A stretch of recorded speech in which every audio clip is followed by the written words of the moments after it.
Mr. Ibe Kachiku is the Minister of State for Petroleum. Gatherings as this must mean a lot to him as all eyes turn to his ministry for succor from the continued fuel scarcity across Nigeria.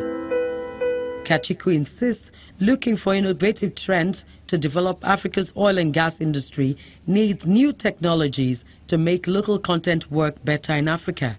The difficulty about attracting investments when you attend OTC is that you end up being the investor visiting.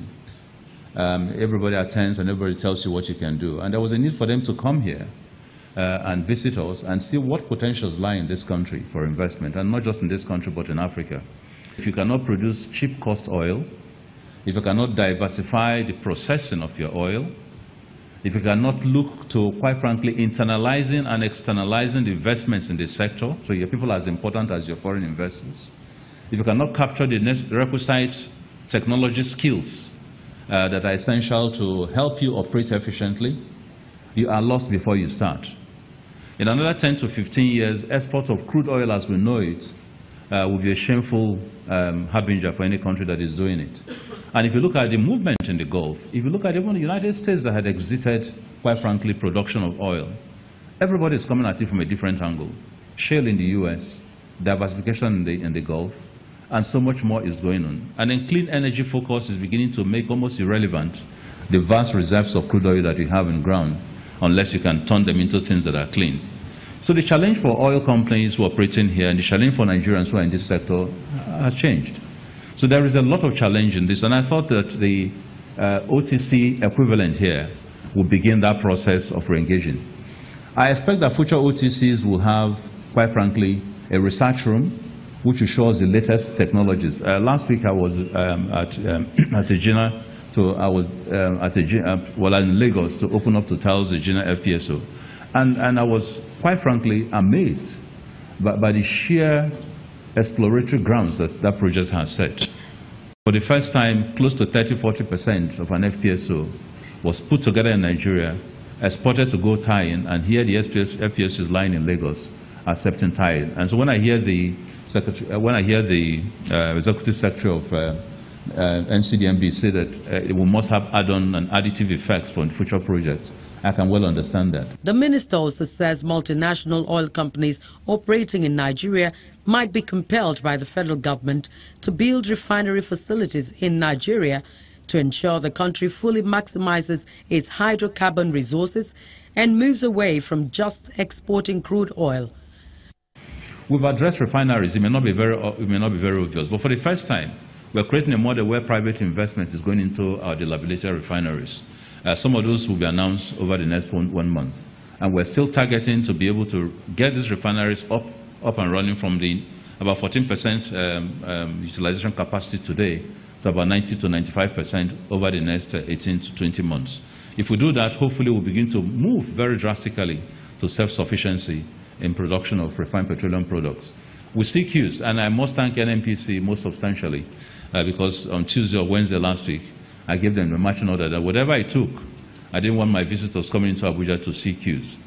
When I came back this weekend, I was very, very happy to see that a lot of work had been done. So let's give them a round of applause. There are other areas that we've looked at that we've made a lot of success in. The area of legislation and regulation, we've been able to bring out the gas policy, we've been able to bring out the petroleum policy. We submitted the fiscal policy to the Federal Executive Council. We've held that back to enable us to have the sort of conference and discussion that are essential to fine-tune and make sure everybody's on board. The Assembly itself has done its yeoman job of passing the PIGB, waiting for the executive to. So a lot has happened over a period of 2 years, even in the legislative and policy area. We started the early renewal of leases way before time. We're moving at it as rapidly as we can. We're looking at potentially going into marginal fields releases.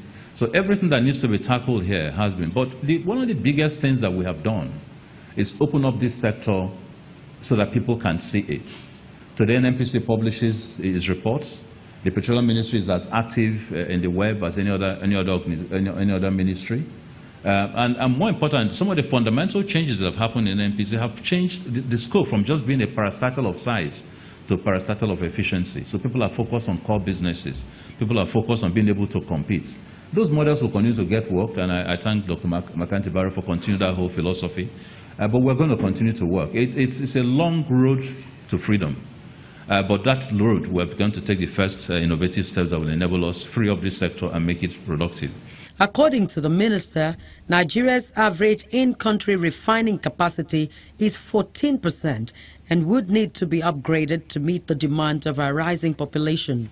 Africa is probably the continent with the least supply of power. And until power is available, this continent cannot move. Nigeria, obviously, with its 180 million people and growing at a very rapid rate, is critically in need of power. That power won't have unless gas projects become incentivized and happen rapidly. Now, what's stopping us from that? Africa is the only one where we still import most of our petroleum products from abroad, whereas we have refineries and we have the crude. Just a non-starter. Why? What is stopping us from that? Africa is still the only ones where there are question marks in terms of whatever activities we have in the oil sector, whether we're doing the very best that we can. What's stopping us from improving? Africa is still the only area where, with vast amounts of resources, the owners of this resource all over the nation and all over African countries continue to cry for neglect and abandonment. There are so much challenges, and sometimes you ask yourself, what is holding Africa back? What is it about Africa that prevents it from taking the bold steps that is essential for it to move, and actually win the liberation that it's essential to make it a continent of envy? But let me give you the silver lining. The silver lining is that as most developed countries are reaching basically the peak of their development, Africa today, with its bushes and wildlife and resources, remains a continent yet untapped, abundant potential possibilities unlimited. If we do the right things at the right time, with the right energy, with the right opportunities, Africa can begin to move. I am hoping that this summit will be the very beginning of that movement.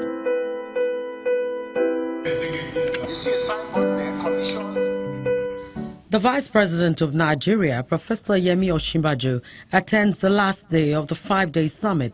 In his speech, he assures investors that the federal government is working to ensure speedy passage of relevant legislations that would create an enabling environment to make the oil and gas sector vibrant. This is at the same time that this coincides with some African countries just making fines. The volatility of the oil market is another serious challenge. These are not challenges that can be addressed successfully solely by countries taking independent decisions.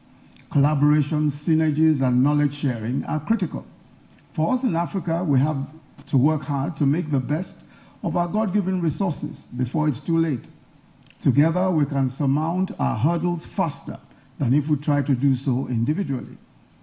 I should like to assure our oil and gas operators of the federal government of Nigeria's commitment to creating the enabling environment for the industry to achieve its destiny in Africa. As you are aware, in our determination to introduce legislation that will remove all encumbrances to efficient conduct of oil and gas businesses, and learning from past experience, we split the Omnibus Petroleum Industry Bill into a number of proposed legislations, maybe 3 in all, some of which have been approved already by the Executive Council for presentation to the National Assembly for their consideration. And we believe that this will be done speedily, and already we're seeing signs that a lot of work has been done by the National Assembly. This summit will afford Nigeria a unique opportunity to showcase to the international community policy direction and efforts of government in the petroleum sector, especially the new oil and gas exploration and markets, new measures to sanitize the sector, the expansion of investment opportunities to boost investors' confidence, technological advancement, Nigerian content development, the institutionalization of reforms in the country's oil and gas industry, and the galvanization of Nigeria's position as the leading oil producer in the continent of Africa.